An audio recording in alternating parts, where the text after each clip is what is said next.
Ahora sí, bienvenidos, bienvenidas a este sexto recital internacional Voz Aislada.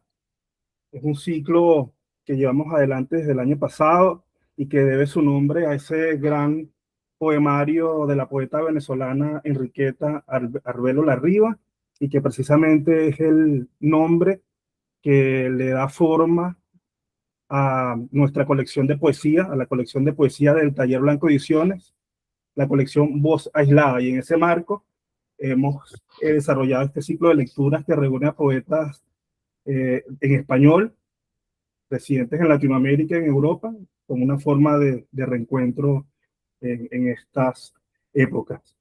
Como ya es costumbre, quisiera iniciar leyéndoles un poema de Enriqueta Arbelo Larriba, de acá, de su Poesía Reunida.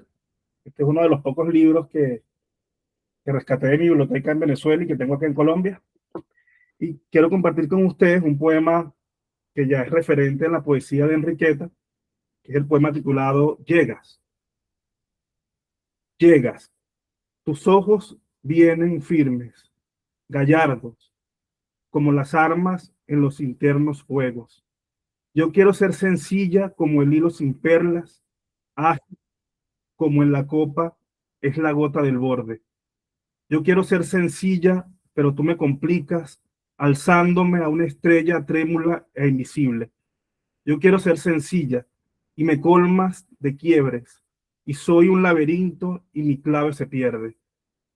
Quiero el ritmo sereno y mi inquietud florece, y la flor indecisa, con hojas asustadas, desploma tu firmeza, y descanso en la fuga de tus ojos vencidos, y soy ligera y simple, como el hilo sin perlas, ágil como la gota del borde. Hoy nos acompañan tres poetas latinoamericanos que, que se conectan desde España y desde Ecuador. Quisiera presentarlos a los tres. Iniciamos con Sofía Crespo Madrid, que es una poeta venezolana residente en España desde hace un buen tiempo. Sofía es poeta y traductora nacida en Valencia, Venezuela, en el año 95. Es graduada en filosofía, en filología hispánica de la Universidad de Salamanca, y también cursó el máster del profesorado en la Universidad Complutense de Madrid en la especialidad de lengua y literatura. Ha publicado tres poemarios: Tuétano, de 2018, publicado por La Poeteca, y la edición bilingüe Tuétano Marrow, publicado en 2020 por Ojos de Sol, y el poemario Ayes del Destierro, de 2021. Recientemente, que es el libro que más desde esta parte hemos tenido noticias de Sofía, Aunque me extingan, publicado en Candaya 2024. Hemos visto recorrer varias ciudades de España con ese libro, y bueno, ha sido gratificante ver ese recorrido con Candaya. También Nosotras guardamos piedras y Nadine, de Luisa Romao, que forman parte de ese trabajo de traducción que lleva Sofía del portugués, que también es destacable en su trayectoria. También nos acompaña de España Lorena. Hola. También nos acompaña de España Lorena Acosta Iglesias, de Fuenlabrada, Comunidad de Madrid. Nace en 1992, es profesora de filosofía en la Universidad de La Laguna, en Tenerife, y es doctora internacional por la Universidad Complutense de Madrid en la disciplina de filosofía. Ha publicado poemas en distintas revistas en español. También en 2023 publica su primer poemario titulado, bueno, me corrige si lo pronuncio bien, que si lo pronuncio mal, mejor dicho, Plain Gaze, ¿no? Creo que se pronuncia así. Klanggeist. Exactamente. Está en español, aunque tenga ese título un poco. Sí, publicado en coautoría. También en 2024 publicó con la editorial Ex Libris el poemario Love Bombville, con ilustraciones de la mexicana Maite Chazaro.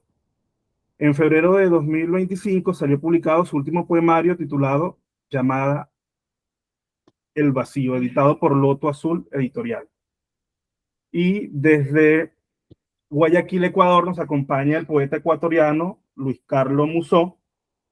Luis Carlos nació en 1970, es doctor en Filosofía y Letras de la Universidad de Alicante. Ha publicado una docena de poemarios, entre los que destacan Propagación de la Noche, 2000, del año 2000, Tiniebla de Esplendor, 2006, Evoé, 2008, Cuaderno de Indiana, 2014, Bioxia Blues, 2021. Y también ha publicado novelas, Oscurana, de 2011, y Teoría del Manglar, muy buen título, de 2018. Su obra ha sido publicada parcialmente a 7 lenguas. Como es ya habitual en este ciclo de voz aislada, vamos a realizar 2 rondas de lectura. Iniciamos entonces con Sofía Crespo Madrid, que bueno, vas a tener unos 7 minutos en esta primera ronda. Y bueno, Sofía, este espacio es tuyo, bienvenida. Muchísimas gracias, Néstor, y bueno, muchísimas gracias a todos y todos por estar aquí, y a las personas que nos están viendo también, gracias por estar. Voy a recitar del libro que mencionó Néstor, Aunque me extinga, para seguir dándole aliento, ¿no? Aunque bueno, por nada, ¿no? Voy a empezar por el poema que está bueno, que da título al libro, spoiler, que se titula El Antilázaro. Es el canto número 9, perdón, número 8. Vale. ¿Se me escucha bien? Es que quiero comprobar. Vale. Sí, sí. Gracias. Porque vale, gracias por lo de la prueba de sonido. Vale. El Antilázaro. No te levantes de la tumba, ni abordes la piragua en el trayecto opuesto. Nunca se regresa al mismo sueño. Espérame, no te levantes. Yo no necesito ataúdes ni zapatos. Aquí abajo se pierde la cartografía. En el baile queda aliento a los temblores. Ni se te ocurra, muerto, ni se te ocurra. ¿Acaso no recuerdas las afrentas de la burocracia? El puño, la náusea de paroxetina. Espérame. No quiero perderme en una selva, sino ser la selva. Dar mi cuerpo a las moscas, escarabajos de la noche, mientras aguardo el beso tibio de las larvas. Sigue durmiendo, muerto, sigue durmiendo. La vida es una herida impredecible, semejante a los parásitos. Bebo del fuego, aunque me extinga. Bueno, spoiler, pero bueno, ahí estaba. Voy a seguir con otro tono, entonces los voy a mantener así como en una especie de montaña rusa del horror. Está en este viaje, ¿no? Entonces ahora voy a recitar la astilla número 28 sobre una taza que olvidaste en el suelo. Para Aida. Puedo hablar de la vida que hubo en nuestras cosas, cuando el tubérculo del amor sorbió las raíces del parqué. El jardín que semillaste aún respira y se ha secado. Las hormigas levantan su memoria. Tú todavía duermes lejos, en la hora anterior, bajo el somier, entre los libros. El jardín que semillaste crece hacia el centro, al otro lado del Atlántico, en una niña. Si los animales saben a dónde pertenecen, vuelan, van, sin lenguaje.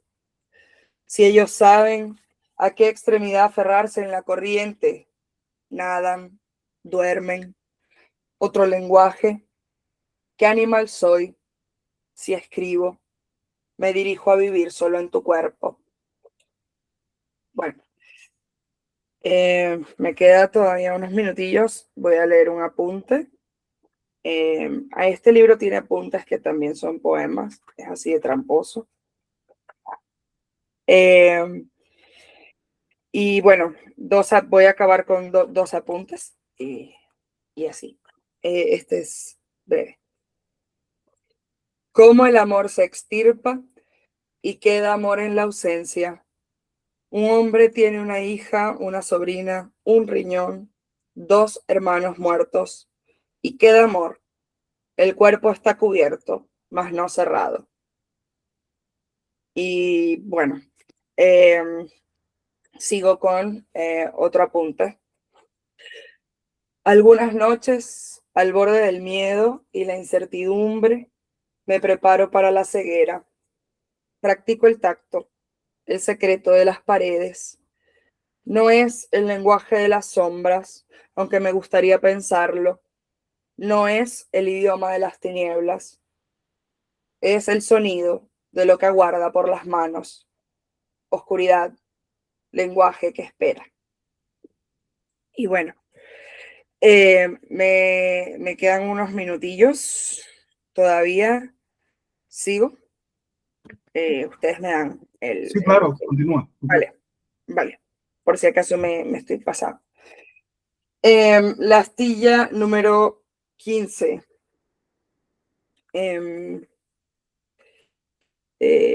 Bueno. Has de cerrar la boca de tu padre antes de que venga la rigidez de la muerte. Asienta el nudo y no temas.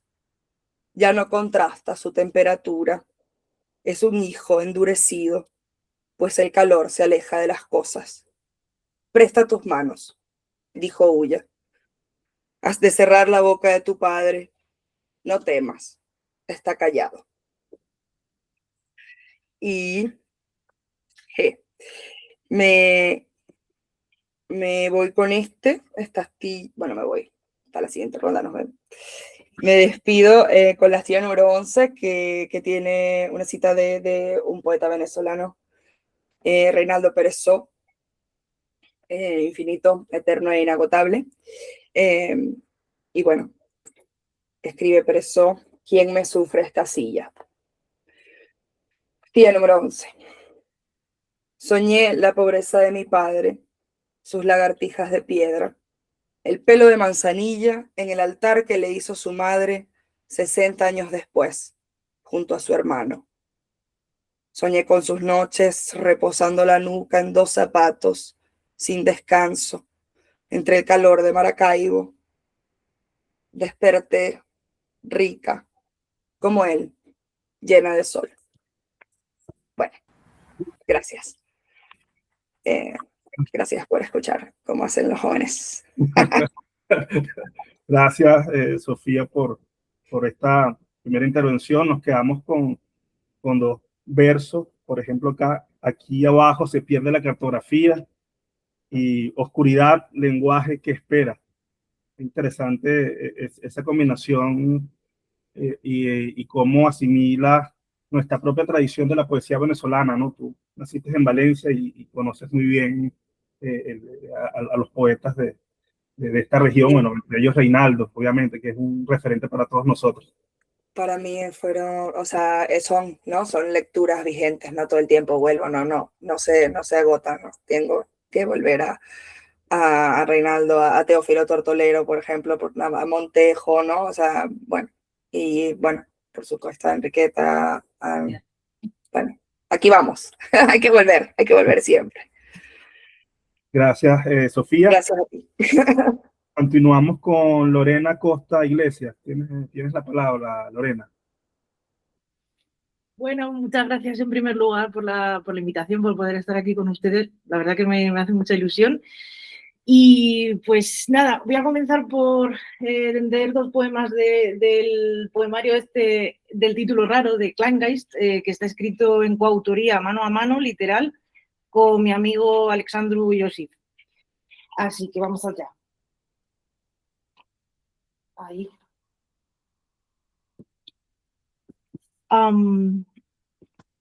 Polvo a las antorchas. Dejaos el mundo a vosotros, pseudosabios de algodón. ¿Acaso no sea de prudentes? Pues transpira el sudor añejo a madera ya quemada. Mas en verdad no os lo dejo, ¿verdad que no? Desde lo más elemental a otras mentes cautivaré en otra imagen, mundo perdido, el antes del antes, que fue en los pájaros, entendidos eléctricos de sabiduría, chamiza, tendidos, trizas ya mis escamas, en el ardor del hilo que todo lo atrapa. Siempre a vuestra merced, mezquinos sátrapas de la palabra, de la íntima y última conexión con el cardor puro del hábito al que rezo, en mi minúscula letanía, lejana en los mundos que pensé, a vuestros pies, su merced, y terminó allá mi cabeza, bajo sus pies, su merced. Consume ahora en el ahora la antorcha, Prometeo. Esta ya no quiere ya acaso jamás más alumbrar la humanidad y su deseo. Y voy a ir con otro de aquí de Kleingeist, escrito con Alexandru Iosif, como he dicho. Es una crítica, por cierto, a la academia y la especialización, ¿no? Este poema se llama Hálito de Moloch. Moloch sacude su lengua y la civilización coletea en su saliva, obliterando sus dientes, dulces dientes, distraída destrucción.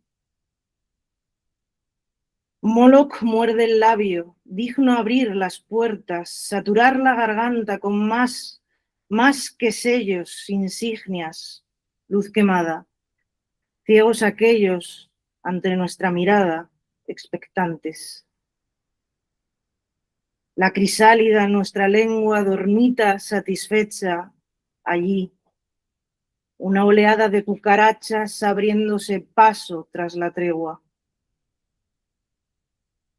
Traquetea su sonido dentro, invisible sonido muy dentro del estómago de Moloch.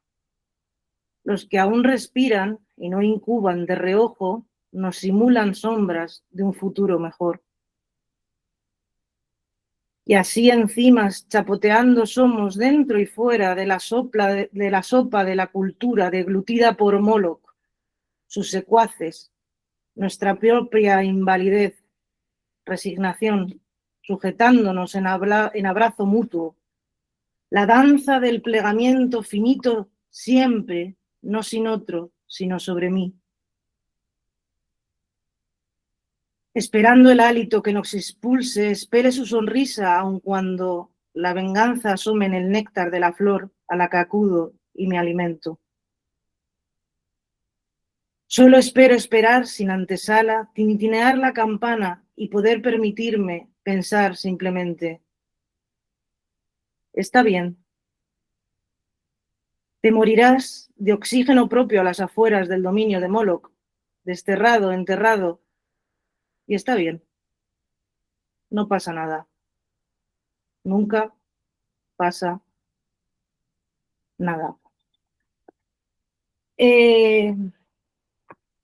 ¿Cómo voy de tiempo? Bien, ¿no?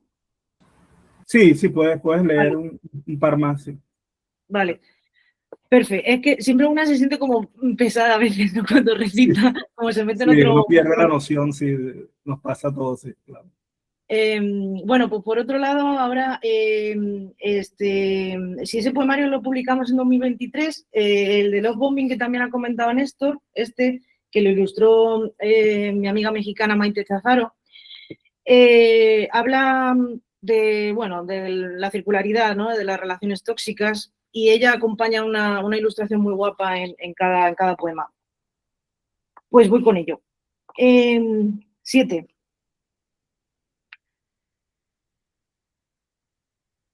Quiso ser sombra. La luz atenazada entre sus palmas. Y quiso ser sombra. Quiso ser viento, susurrada minúscula partícula. Y quiso ser viento. Quiso ser horizonte, agazapado entre la luna y el deseo. Y quiso ser horizonte. Quiso ser hacia todas direcciones. Quiso ser calmada agua profunda. Quiso ser pristina, palabra fugaz, mortecina. Y quiso ser verbo. Oblicuo a la razón, quiso ser punto de fuga, escapista, y quiso ser morada. El hogar entre los dientes, su suspiro se mimetiza con el viento que le arrastra. El hogar entre, y quiso ser. Porque primero fue el permiso, y luego la vida. Porque primero fue arrojado punto, vertiente contenida, y luego línea, hacia todas direcciones, partida. Voy con otro poemita de este mismo poemario. A ver.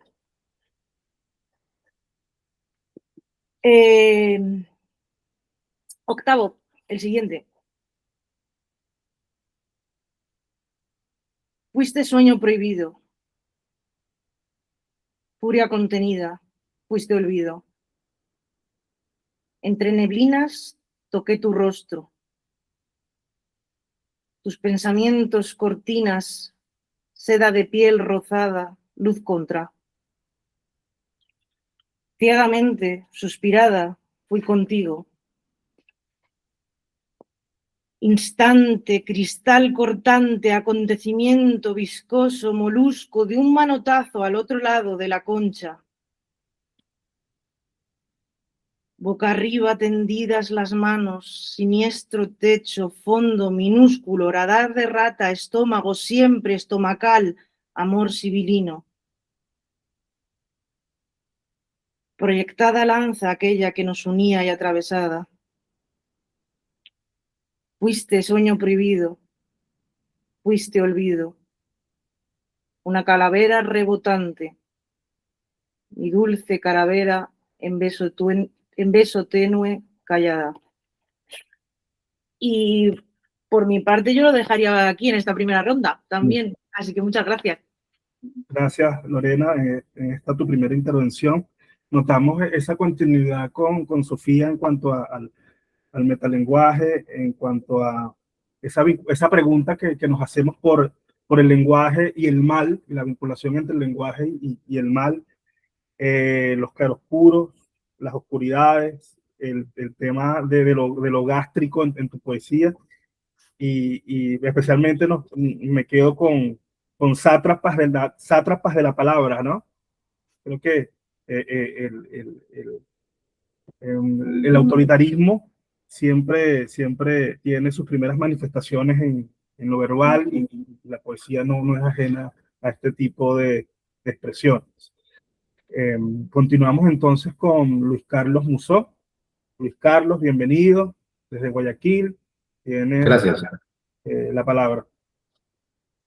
Bien, buenas tardes con todos, o buen día, dependiendo de dónde estemos.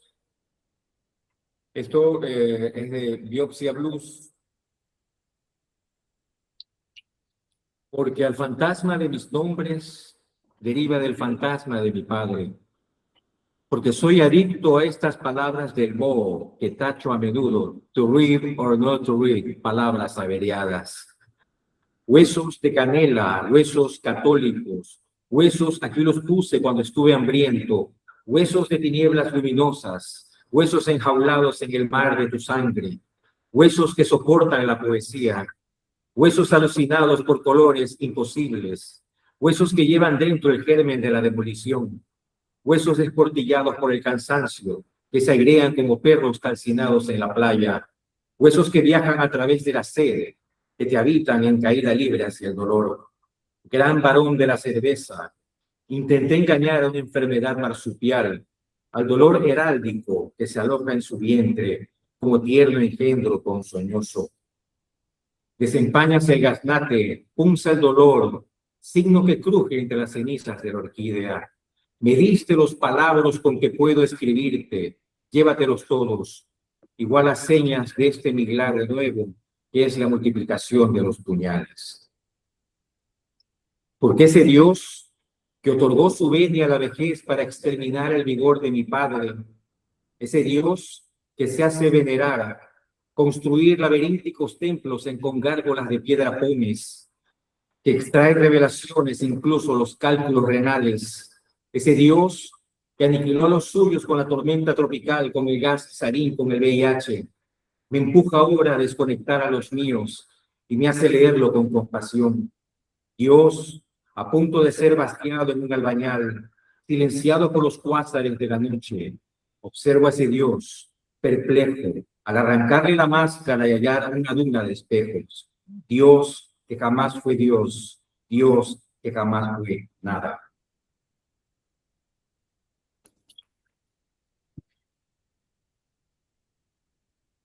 Ahí respiremos un poco.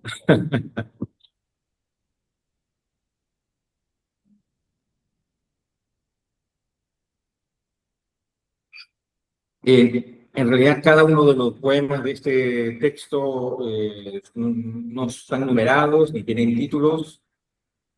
Son elementos de la tabla periódica, furio, cobre, oro, plata, etc. Bueno, esto es cobre. Desacato la insania de las ciudades. Me sigue en el instante de derogar el horizonte y el instante de derogar el fulgor tal y como lo comprendía. El estremecimiento desiste de eclipsar a un muerto, escapa por mis espaldas, me dispone para el sigilo. Desacato la insania, cavando en nuestras gargantas la ceniza de los volcanes, porque el sigilo equivale a declararte, apártate, que no deseo que escuches cómo me pudro. Escribo una noche de plática con mi padre muerto, y en rescoldos de mi mollera se encharca su rúbrica, borracha canción de taberna, de aguerrotipos en fisuras del húmero, la palabra como alienado espejo de feria que desfigura el universo, como miseria que me atenaza, como magnolia en la zanja de los ebrios, como camarada de martirio en su inservible carrera por volverme humano. La palabra como pánico que toma con celo los planos urbanistas de mi demolición.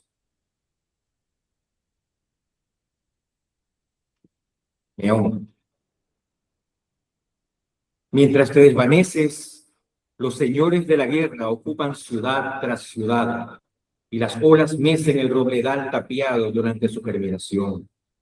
En un instante se brindan los sexos con marcas por cada paso mal andado y el aguacero fabrica edredones de agua, andamio que es más bien hamaca de arena, cementerio de epitafios tachados. Porque neblina le decías a la piara de libélulas que bufa en mis ojos, neblina al animal formulado en estos labios cuando se suprimen a sí mismos. Por una oscura mariposa supe que te silenciarías. Los dolores del cuerpo, como maniobra que cumple lo prometido, relinchan huesos dorados desde las revistas bohemias de los años 50. Los números de la hierba, ahora lo sé, fueron apenas una etapa de mi vida. Los números del amor, ahora lo sé, fueron apenas una etapa de la vida. Esta fiebre es horizonte contra el que se dirige el desquiciado maquinista de la vanagloria, cuando lágrimas temblorosas son diezmo en un lugar imposible que llaman cansancio. Tu saliva es péndulo que gime, ventriloquía. Y entiendo que la fiebre nace para dejar a la patria, a la sangre, a mis demás, que son los demás. Acude, viejo, desordena esas gárgolas de piedra pómez con tu carcajada. Acude, viejo, a las fechas que oprimen nuestras cabezas con sus polillas. Acude, gran varón de la cerveza, con delicadas hipodérmicas, acude. No sé si haya... ¿Quieres leer un... Por favor? Sí.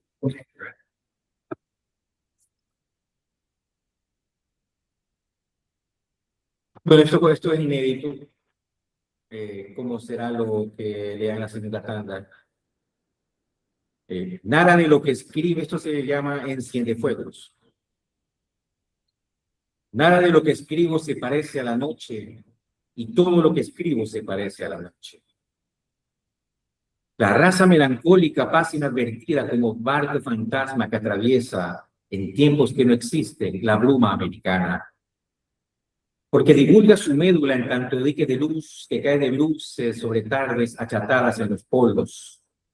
Y los nombres que desgastamos al unísono, como cerdos de la dicha, como palabras hospitalarias donde pretendimos bóvedas para antes y después de las fiebres.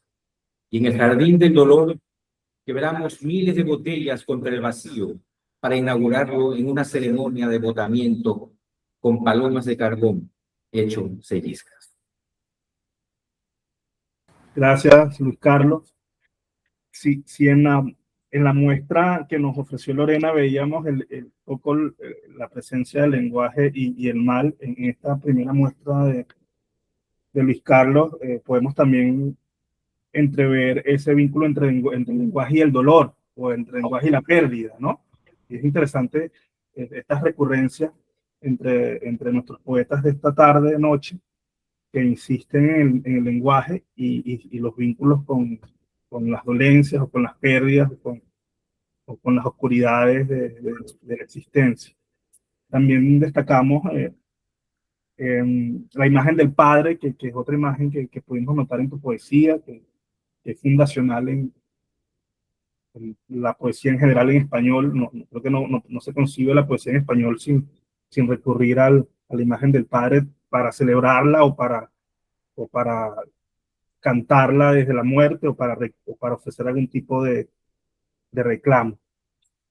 Para esta segunda ronda de lectura, me gustaría que ustedes compartieran 3 poemas y damos ya el cierre, que más que cierre es el espacio para el diálogo entre nosotros y poder sacar otras conclusiones de esta lectura que han ofrecido en esta oportunidad. Entonces, vamos de nuevo con Sofía e iniciamos esta segunda ronda de lectura. Muchas gracias. Bueno, me voy a ir a otro espectro de la conversación, que es uno de los temas centrales del libro y que es la espera, ¿no?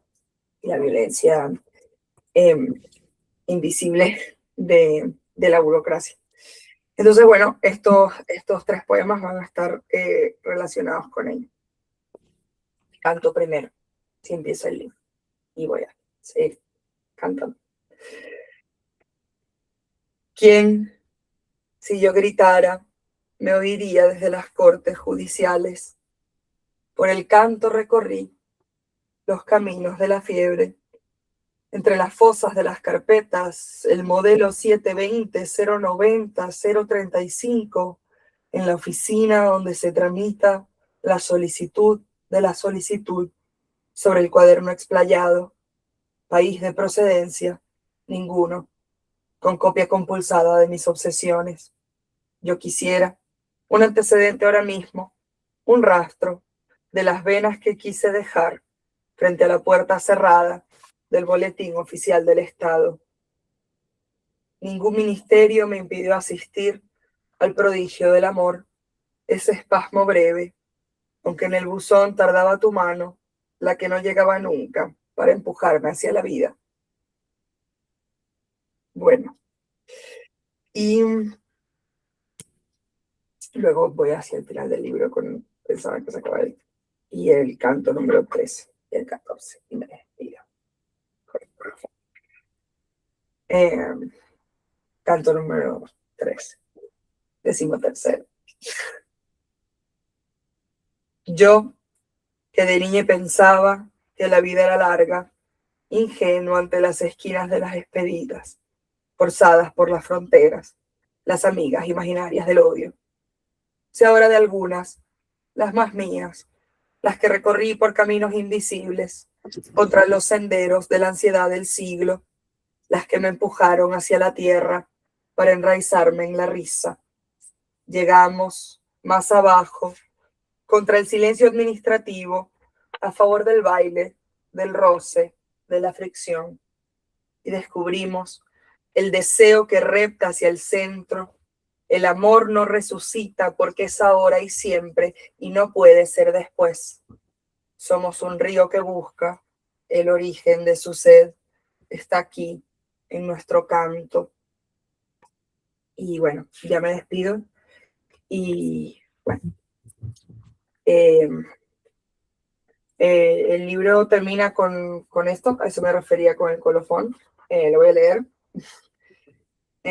Por el derecho a migrar, por el cierre de los CIE, que son los centros de internamiento de extranjeros que tenemos aquí en España, y fuera de España también externalizados en países terceros, como Mauritania, en fin. Y por el amor y las amigas. 14. Llegamos juntas a las cavidades de la espera. Desde la entrega nos repetimos: yo me lanzo, yo para atrás ni para coger impulso, yo no regreso, por la vía de la incertidumbre, donde todo paso es mortal, para las más vidas entre fronteras.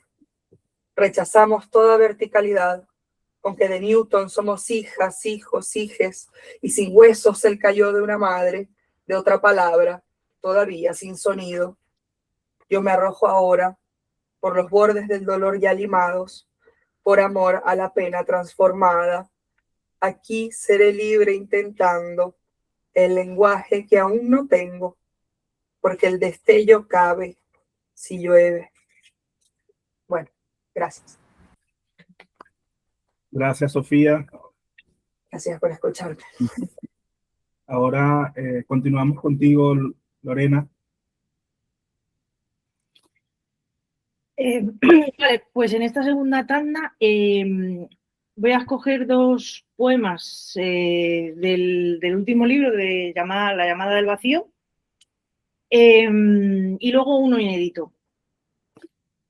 Bueno, el poemario Llamada del vacío va, sobre todo, hurga mucho en cómo el tiempo del trauma explota el tiempo cronológico, ¿no? Bueno. La memoria se enrosca, clavo torcido de la experiencia. Así corona de espinas mi cráneo hendido en cada logro que tanta sombra aguanta. Puntales seguidos, brailes, párpados erguidos, no perder, ser digno del tambor, ritmo infinito, acelerado. Escúchame entre las cortinas del sueño que nos repara. No huelas la muerte ni ninguna puerta que se cierra. Pliégate en el grito mudo, bostezo incauto, canto de nana, lo anodino estrechándote los pies, atado el paso a la caída. Redobla eterna la risa condena de la esclava Tracia. Moja el pan reliquia. Continúa tu legado. Vamos al segundo poema de este libro. Se llama Vulgata y empieza con Romanos 8:31, ¿vale? Si Dios está por nosotros, ¿quién estará contra nosotros? Vástago que me lame, guía prófugo, tardía aliteración de mí misma. El morador prístino que se nos revuelve en el pecho. Desencajado, el homúnculo ni asoma a mis intereses. Me oblitera como una cajita vacía donde se despereza. En otoño cumple su función. El oráculo añejo me dicta: Te rogamos, Señor, óyenos. Y si la hora caduca en sus ojos reverbera mi afán por desaparecer, me repite en caso omiso e insiste en ser testigo de la desintegración. El proceso incuba una violencia incruenta. Ella será la que me dará nombre. Me reclama la espera. El homúnculo duerme mamando de la raíz esperanza. Es invierno. Letargo lesivo en el Fausto. Y ya para terminar con esta cuestión del nombre propio, estoy muy obsesionada, que es como suelo crear yo, estando obsesionada, porque pues no puedo evitarlo, ¿no? Estoy haciendo como una especie de poemas de series sobre el nombre propio, que creo que es una cosa muy de poetas, ¿no? Eso de nombrar las cosas, ¿no? Como un niño. Y bueno, a ver qué les parece esto nuevo. Nombre propio. Hoy no salió el sol, perdón. Nombre propio. Hoy no salió el sol y tuve que llorar. El tiempo es una esfera, pero hoy no amaneció y tuve que agarrar el cielo en mi pecho doblado, papel charol. No. Hoy llovió y tuve que pensar. O también aplastar el tiempo, una astilla que escampa, y tuve que tragar cada línea yerma de mis dedos. Hoy Dios tecleó las nubes, el secreto, y yo no pude mirar. El tiempo es la cinta por la que las palabras acercan las cosas y se ronzan en pompa cautiva, líquido sinovial pretérito. Hoy pudo salir el sol y tuve que despegar los tacos de sus puertas, el espacio del suelo circular, descamado, de quimera. Juré vivir un día en calma, saltando de vida por los aires que respiro. Hoy no caí y tuve que levantar cada sílaba del suelo perenne de mis labios, asomar el día por la ventana a pesar de su ausencia, truncar la naturaleza con el ardiz del artificio, juntar palabras para hacerlas en nombre propio. Ya está, muchas gracias por escucharme también. Gracias, Lorena, qué intensidad la de esta tarde, ¿no? Ahí creo que seleccionaron los poemas más complejos para este recital, ¿no? Ahí se ha dejado un poco la sencillez a un lado y ahí predomina un poco de la imagen, del refuerzo de la realidad a través de las imágenes poéticas. Ahora te damos la palabra a Luis Carlos para el cierre de esta segunda ronda. Gracias. Como dientes de león que vuelan en manada, ángeles de la muerte se empinan hacia el matadero. Fraguan el satélite que ingresa en mis arterias dibujando témpanos en la sanguaza de Manglar Alto. Y el cielo de la boca muta en agua desnuda, en origami profundo a ras de noche. Y en la paginación del tedio mis manos sangran con cada pérdida de luz. En la mirada neutra de mi padre muerto, en sus manos tiesas que hacen el inventario del mundo. Se ve al cielo desde el llano Chajnantor en el desierto de Atacama. Se lo escruta desde Mauna Kea en el observatorio de Arecibo y en el de Pintac. Millones para el personal, para la infraestructura, pero no instalo paneles ni empino detectores de luz para buscarte. Con ojos cerrados en ese otro desierto, te ansían los arneses de mi sangre. Y mis dedos, quebrados, sangran luz porque las mitades no existen. Le llamas a esto que somos. y un río clausura la muerte en mis ojos como un quinqué de luciérnagas, y se yergue un ángel de hielo clandestino, y un caballo de madera ingresa a mis adentros. Porque mi corazón, como navaja suiza, tiene muchas maneras para acuchillarte.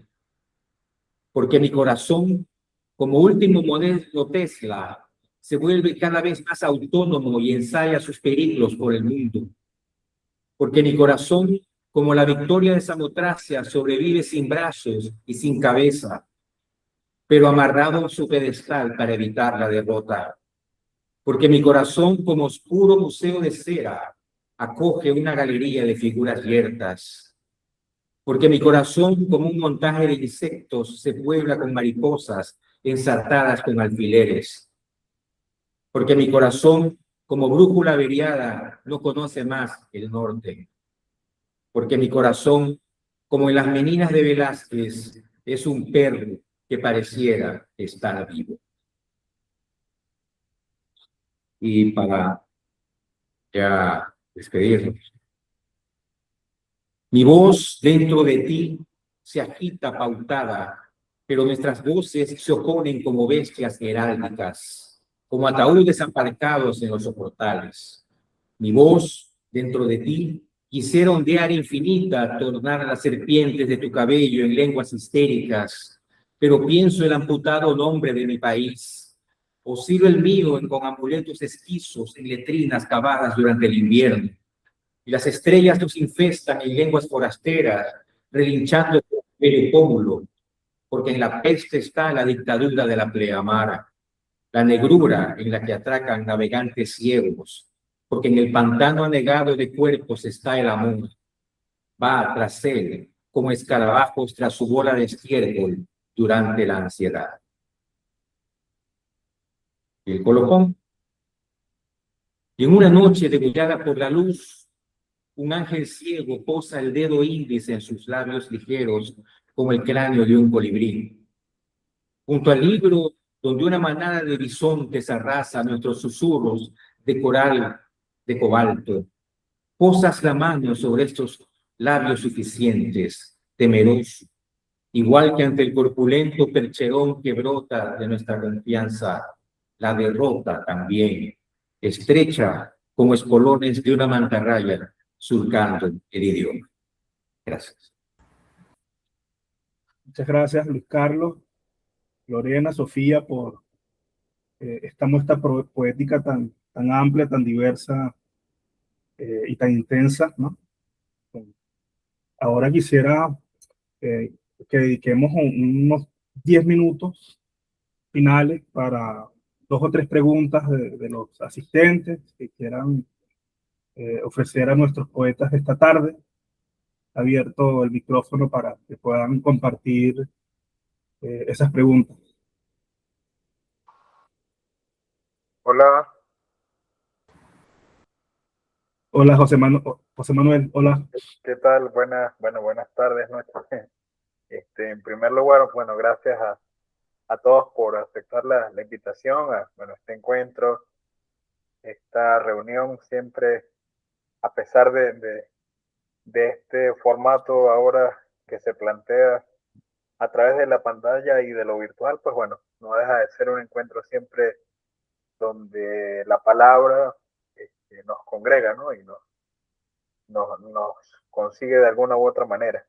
Así que gracias a todos por aceptar la invitación y bueno, por hacer posible el encuentro.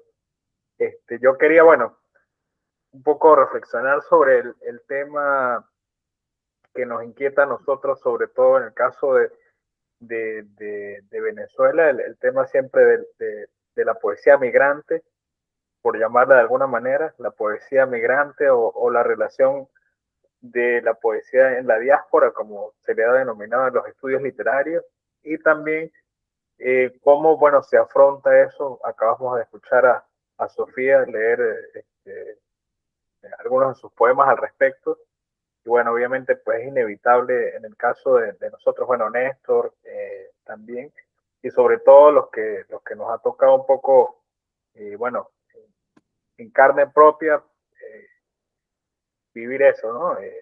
Y bueno, siempre es un tema que creo que está sobre la mesa, incluso pensando en este tipo de encuentros, recitales virtuales, cuando yo, hablando ya de mi experiencia personal, salgo de Venezuela, pues bueno, la manera que conseguí para poder seguir, digamos, viendo un poco la dinámica de la poesía, lo que sucede en Latinoamérica y bueno, no dejar de estar pendiente de lo que sucede con los amigos, ¿no?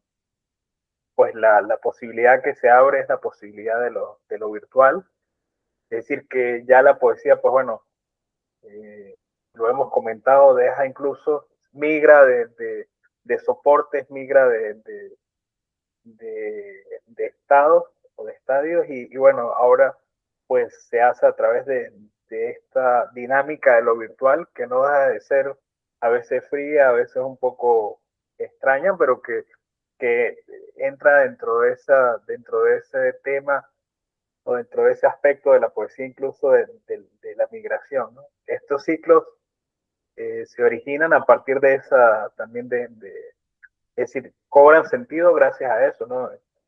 Hasta no hace mucho, pues bueno, nos veíamos nosotros las caras frente a frente y bueno, creo que la migración pues es una de las cosas que ha hecho que eso ya no sea posible y que la posibilidad que nos queda es esta, ¿no? Que bueno, pensar un poco en eso, por un lado, y por el otro, bueno, el tema que comenta Lorena de, bueno, la poesía y bueno, la gente, los que nos dedicamos a escribir poesía, sí es verdad que hay esa curiosidad por nombrar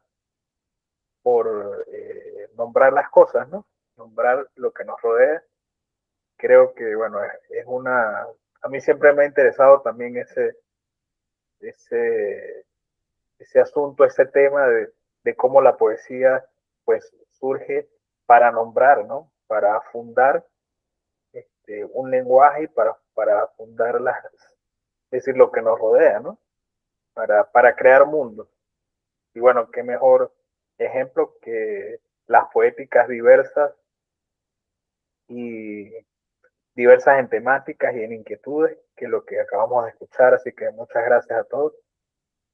Quería, bueno, comentar un poco eso y sí preguntar, por lo menos, bueno, a los tres, un poco que nos hablen de cuáles son sus autores que llamamos nosotros, bueno, sus lecturas eh, fundamentales o bueno, que siempre los acompañan, ¿no? Cada uno de nosotros pareciera que tiene sus lecturas, sus libros predilectos y que llamamos de cabecera, ¿no? Si son poemarios, si son novelas, si son cuentos, y qué autoras y autores, pues son los que ustedes leen, ¿no? Las...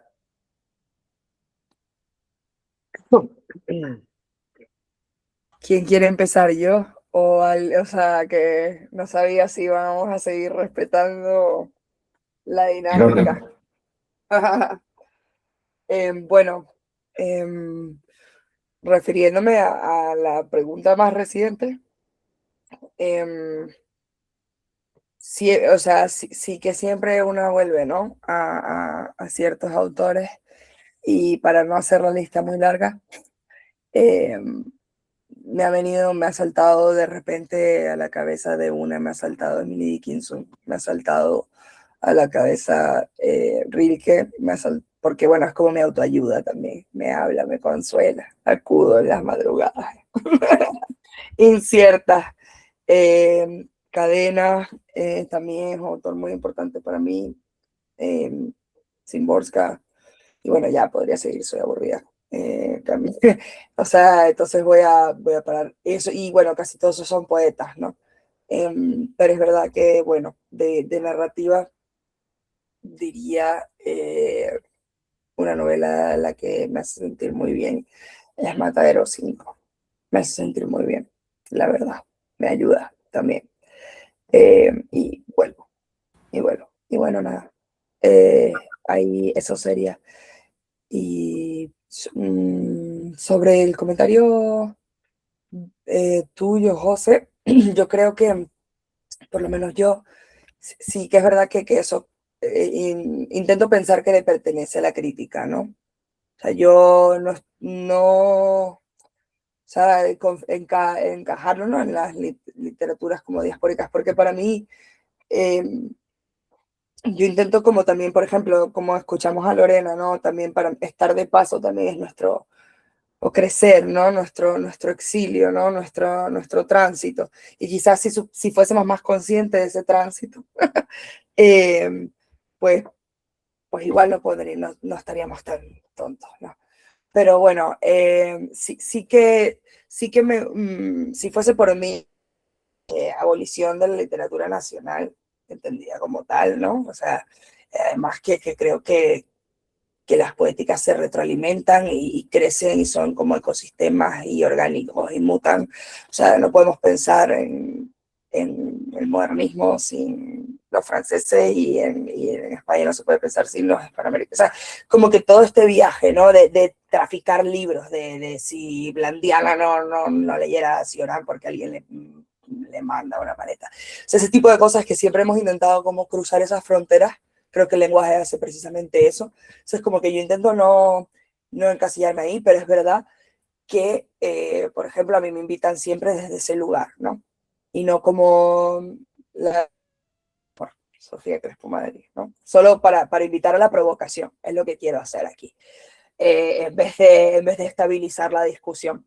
Sin embargo, soy muy consciente, ¿no?, de esa mirada otra, pero creo que esa mirada otra es propia de la poesía, o por lo menos de la poesía que a mí me interesa, ¿no? O sea, ese mirar desde otro lugar, y a veces no puedes ni siquiera evitarlo, ¿no?, por las propias intersecciones, ¿no? Lo hablábamos, la intersección migrante, pero bueno, Lorena y yo podríamos argumentar también, puede ser en mujeres o lo que yo sea, etcétera, ¿no? O, por ejemplo, estar en una ciudad pues costera y no capitalina en Guayaquil, y la violencia, ¿sabes? Un montón de cosas que podríamos pensar que son parte de nuestro mundo y que van pues a filtrarse en nuestro discurso y nuestra manera de ver, ¿no? Entonces, en todas las partes hay una periferia, y creo que más bien pues es precisamente habitar esa periferia, ¿no? Porque desde ahí, quiero decir, son resultados interesantes, ¿no?, cuando nos alejamos del centro. Y también está genial que exista esa tensión, porque nos empuja, ¿no? Al menos en mi caso, yo intento verlo así. Pero eso solo para dinamitar un poco y ser un poco provocadora, también lo digo. No tengo yo la sentencia sobre esto, y quizás esté pensando sobre ello y luego me contradiga, ¿no? Pero creo que es interesante pensarlo de ese modo. Gracias, Sofía. Lorena. Gracias. Aquí. Bueno, pues muchas gracias por las preguntas. Bueno, sobre el referente fetiche, que supongo que es un poco lo que te referías, José, pues digamos que una cosa muy curiosa en mi caso es que como teórica, digamos, como en el ámbito de la filosofía, por desgracia o virtud, el canon es como que me ha pegado pero bien, y prácticamente solo trato autores. Pero sin embargo la poesía, pero de casualidad, son poetas, son mujeres. Y entre ellas, pues, hombre, desde luego la que ha mencionado Sofía, para mí, en cuanto la ha dicho, ha sido como, ¡ay, sí! Sí, Emily Dickinson está constantemente, bueno, eso del lenguaje contra el lenguaje, ¿no? Pizarnik también, que intento a veces deshacerme de ella, fíjate, pero siempre vuelve la tía. Plath y Silvia Plath también está mucho. Que por cierto, cuando ha leído Sofía, ¿no?, lo del antilázaro, ¿no?, es como me ha venido, ¿no?, el tema de Silvia, ¿no?, nuestra querida Silvia. Sí, el Lázaro, sí. Lady Lazarus. Y luego también está Bachmann también, Ingeborg Bachmann. También me pega mucho. Y luego, esas son como las fetiches, ¿no?, como donde yo más o menos creo que siempre vuelvo, digamos, o no me las consigo despegar. Y luego, para mí realmente, el que yo amo, o sea, donde yo vuelvo siempre, en el sentido de el sitio que me recoge, pero al que nunca alcanzo yo con mis palabras, es Hölderlin. que diréis que a lo mejor soy súper ñoña, pero yo Hyperion, o sea, mido la calidad humana de la gente, entiéndeme. O sea, en plan, si tú has terminado Hyperion y no has llorado, digo, ay Dios, no sé. Yo creo que hay que llorar con Hyperion, no sé, como que sospecho, vaya. Y luego el tema este del nombre propio, ¿no? Y tal, es un tema muy benjaminiano, ¿no? Esto del niño, bueno, el propio Helderlin, ¿no? Tiene Y de también... Helderlin, exactamente, eso te iba a decir. Sí, también Helderlin es el que habla de la poesía fundante. Es uno de los- sí. A ver, verdad que cuando has dicho fundante me ha asustado porque digo, ay, Heidegger. Claro, pero es que claro, Heidegger lo trata en el texto sobre Helderlin. Sí, claro, sí. Ahí hay una cuestión muy, muy interesante entre Benjamin y Heidegger. Y bueno, Aclaraciones sobre la poesía de Helderlin, el texto de Heidegger, ¿no? sí, y bueno, pero el Benjamin también tiene lo de 2 poemas de Helderlin, que es un texto cortito, bueno, ya sabéis como Benjamin, que como que te hace ahí ¡pam! Rápido en una y dices, vaya. Y yo creo que esos serían un poco mis referentes. Y ya aprovecho que tengo la palabra para preguntarle a Luis Carlos, porfa, si podrías decir el nombre del primer poemario, que es que se me ha perdido. Se llama Biopsia Blues. Biopsia Blues, vale, lo quiero buscar, gracias. Ok. Bueno, con la línea, yo creo que estamos siempre, no sé, quizás como satélites orbitando alrededor Nosotros tenemos también un poeta, uno de estos que murió en Venezuela, también, ya que estamos hablando de la diáspora, porque sí, hay muchos autores y trabajadores y ciudadanos venezolanos que están en todos lados del mundo. Antes pasó al revés. Antes Venezuela convocaba con una industria petroquímica muy importante, etcétera, y mucha gente de los nuestros, los ecuatorianos, estaban allá. Uno de ellos fue, por ejemplo, César Dávila Andrade, un poeta nuestro que... Lo tuvimos en Mérida, sí, lo tuvimos en Mérida, donde yo vengo, sí. O sea, es uno de los, Envidia. precisamente uno de Sí, lo los tuvimos en autores. También tenemos otro que es coetáneo, precisamente, Alfredo Cangotena, que como me imagino ha sucedido en algunos de nuestros poetas, de nuestras poéticas, escribió gran parte de su obra en francés. Entonces, alguien que murió, que vivió hasta los 40 años nada más, pero es como que ya tuvo que haberse muerto, no podía hacer nada, o sea, era insuperable, creo, es un monstruo, ¿no? Alfredo Gangotena, al que siempre estoy volviendo, pero es un poeta que nunca cayó, o sea, siempre estuvo ahí acá, una autora extraordinaria. Bueno, también está René Char, John Pérez, está Porcelán, le ha dado la vuelta también a Eilson, peruano. Eilson, Huidobro también, alguien al que siempre estamos dándole la vuelta. Y empezó en cuanto a concepto, más que en cuanto al texto, pero en cuanto al concepto, ¿no? O sea, esta cuestión de los heterónimos, etcétera. Interesante también por eso, precisamente, por detrás de los resquicios, ¿no? O sea, desde la frontera, desde los bordes, que es precisamente donde la palabra poética tiene su antipasaporte, porque es de un sitio y ya lo ves, pero ¿dónde lo sellamos? Podemos tener todo. Es, Gracias, Luis Carlos, bueno, y a Sofía y a Lorena por estas primeras respuestas. Si hay alguien más que quiera compartir alguna impresión. Si no hay otro comentario, me gustaría hacer una pregunta para usted.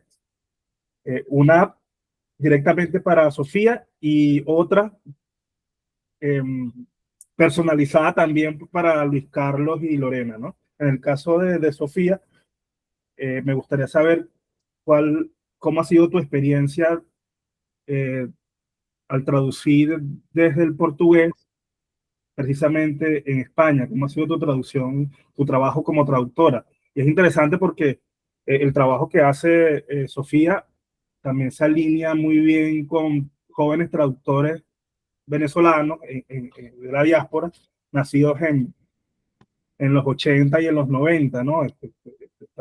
Estamos hablando, por ejemplo, de lo que ha hecho Adalbert Salas desde el inglés, lo que ha hecho Jesús Montoya también desde el portugués, Porque en este caso desde Brasil, lo que ha hecho Geraldine Gutiérrez Wilken desde hace bastante tiempo, desde Alemania.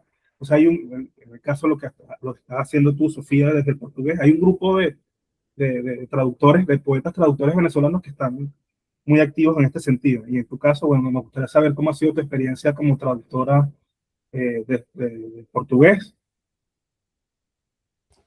Bueno, gracias, Néstor. La verdad es que tiene que haber una voluntad, ¿no? Es muy difícil muchas veces traducir porque en principio es difícil traer a los autores, ¿no?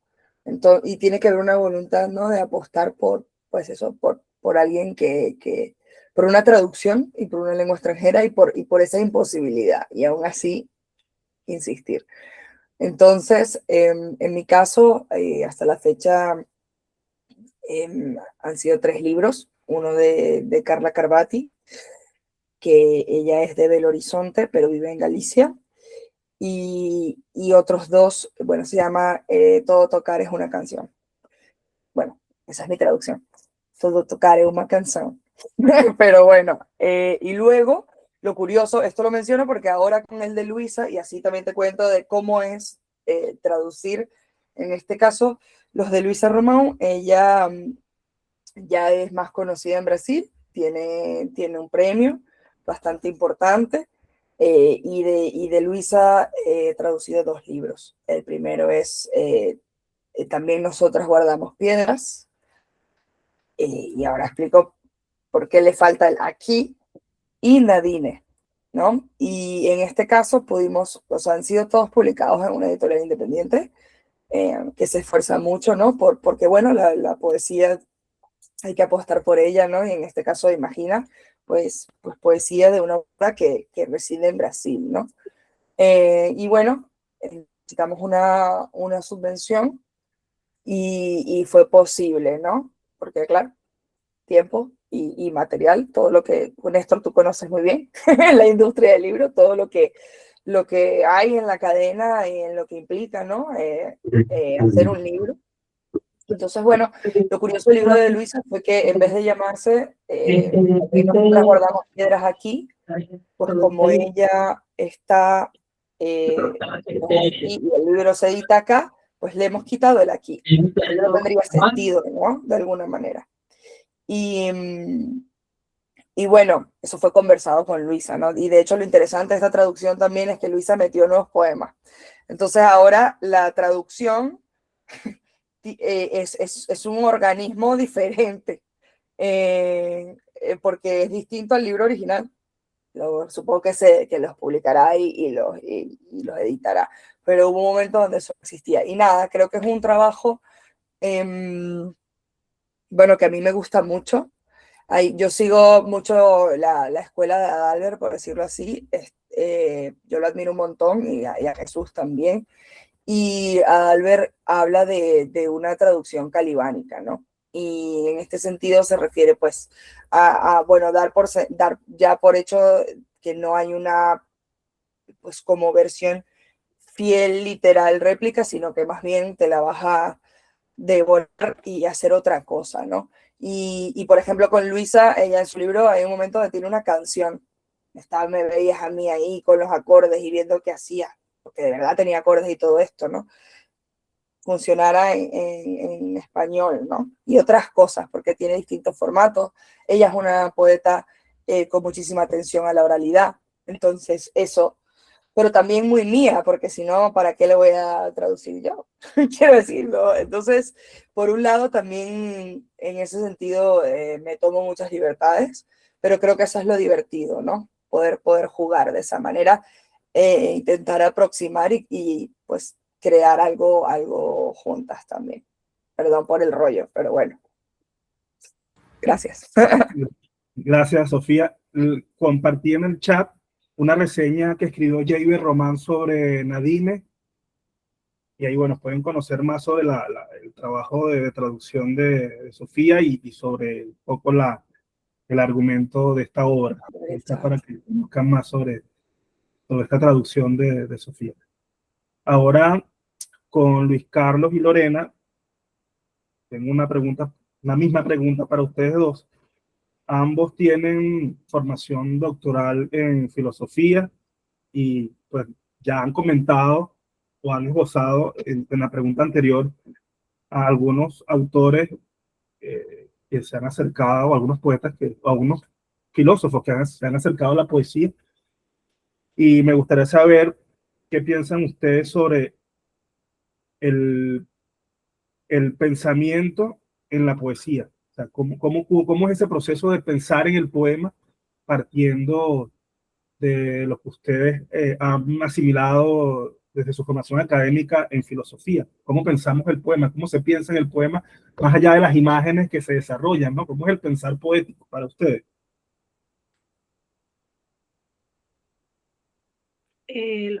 ¿Cómo hacemos, Luis? ¿Tú primero o yo? Me da igual. No tienes micro. Ah,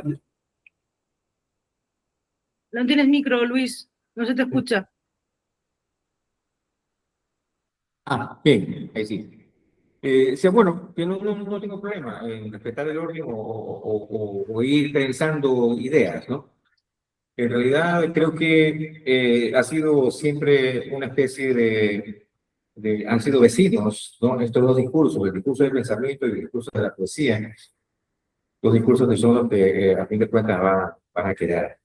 Entonces, yo creo que es muy tentador eso de tener de transgredir constantemente esa línea, si es que hubiera una, entre filosofía y la lírica, porque tiene que ver con una serie otra de cosas. Por ejemplo, no solamente tiene que ver con la imagen, como decías Néstor, con la musicalidad, tiene que ver no solo lo que se lee, sino lo que se intuye o lo que se debe ver entre líneas. Todos también hemos tenido una serie de autores que han deliberadamente pisado en ambas parcelas, en la del pensamiento y en la de la poesía, y también visto cuáles son los problemas a la hora de abordar, por ejemplo, el pensamiento desde la poesía sin que la una sea paráfrasis de la otra. Entonces, creo que en definitiva, como creo que todos compartiremos, ese misterio que tiene toda palabra poética, ya es abrir un paréntesis, un signo de interrogación, que quizás el lector ayude en algún momento desde su percepción no digo a cerrar, pero por lo menos a compartir. Y justamente porque ya desde el momento en que decimos aquí hay algo, pero no sabemos exactamente qué, ahí eso ya nos hace compartir la esencia humana. gracias, Luis Carlos. Lorena. Bueno, pues para mí la verdad que me ha gustado la respuesta de Luis porque yo creo que voy a dar justo la antitética total. Para mí es totalmente antitética en el sentido de que la poesía es justo lo que no puede el concepto. Y yo lo vivo para mí y es lo que hace posible, ¿no? Seguir pensando, quiero decir. Y vivo la creación en filosofía y la creación en poesía de una manera muy diferente. En filosofía no me importa publicar si está, digamos, como un intento más, ¿no? De pensar el presente. Digo, bueno, pues yo lo he intentado. Luego que esté bien o regular, que me critiquen y hablamos y discutimos y tal. Pero en poesía, realmente hasta que no quiero literalmente saber absolutamente nada ya digamos, del tema, hasta que no doy con la palabra, les guste a otros más o menos, pero por lo menos que no tenga esa convicción, perdón, yo interna, sigo obsesivamente con ellos. No, creo que la poesía es ese intento de dar con la palabra, ¿no? Y en filosofía es como, bueno, pues lo vamos intentando, no pasa nada, ¿no? Lo que llamaba Adorno un ensayismo filosófico, ¿no? No sé. O sea, que lo vivo muy, muy antitéticamente y creo, además me alegra que siga y que pueda seguir existiendo siempre la poesía porque el concepto no lo puede todo. El concepto, pues bueno, da bandazos, tal, pero siempre lo que te atraviesa al final son las palabras, ¿no? No tanto las palabras y la experiencia, ¿no? Es verdad que con el libro de, por ejemplo, de Klanggeist, ¿no? Que es un libro que pretende criticar la academia justamente, lo hicimos en formato poético por eso, porque si no podría caer dentro de la propia lógica académica, ¿no? De la especialización, de los índices, y se trataba más de un intento de ¿cómo decirlo? De resistir ante ese estómago gigante, ¿no? Que es la espiral de la producción, del academicismo, de la especialización y demás. Entonces, pues eso, yo la verdad que lo vivo un poco de forma antitética. No sé, de todas formas yo creo que esto de que, bueno, de que nosotros nos dediquemos profesionalmente a la filosofía y demás, yo creo que en el fondo también la misma experiencia la puede tener todo el mundo, ¿no? No creo que sea una cuestión, digamos, ¿no? Especialmente de gente que se dedica a filosofía, o por lo menos yo tuve esa sensación con mi amigo Alexandru, que él es matemático. La verdad es que no tuve... O sea, no me sentí yo como especialista, vaya, en nada en ese sentido. Así que, bueno, eso. No sé qué pensáis, es un debate chachi, la verdad. Gracias. No, sí, sí. Es que yo no, el paraguas es filosofía y letras, pero mi línea de investigación fue literatura americana. Entonces, yo voy por más que nada por las letras. No tanto el pensamiento. Así que en ese lado, estamos digamos, en líneas paralelas. Y es un poco lo que decía Paul Valéry respecto al cementerio marino, ¿no? Él tomaba un poco del color de la filosofía para aplicarlo al cementerio marino, no tanto el interés de teorizar en el poema, ¿no? Y esto es lo interesante de estas poéticas.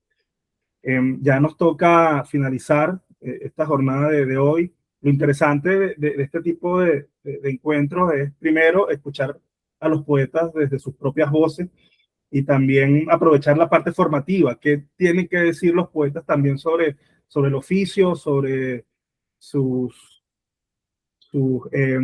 profesiones, desde la academia, desde la edición, desde la traducción, desde cualquier cosa que hagamos para ganarnos la vida. Creo que es importante también conocer esos costados de la creación. La invitación es para nuestro 7º recital internacional Voz Aislada, que próximamente estaremos dando nuevas fechas, nuevos nombres, con nuevos poetas, y la idea es que también puedan acompañarnos ya ahora como público de aquí en adelante. Agradecidos con ustedes, Sofía, Lorena, Luis Carlos, José Manuel, que forma parte también de este equipo, Gracias. y a todos los que se Gracias. conectaron desde acá y desde allá. Me alegra mucho estar conectada así en el Atlántico por los dos lados. Muchas gracias. Total. Estemos bien, cuídense. Un abrazo. Un placer. Hasta luego.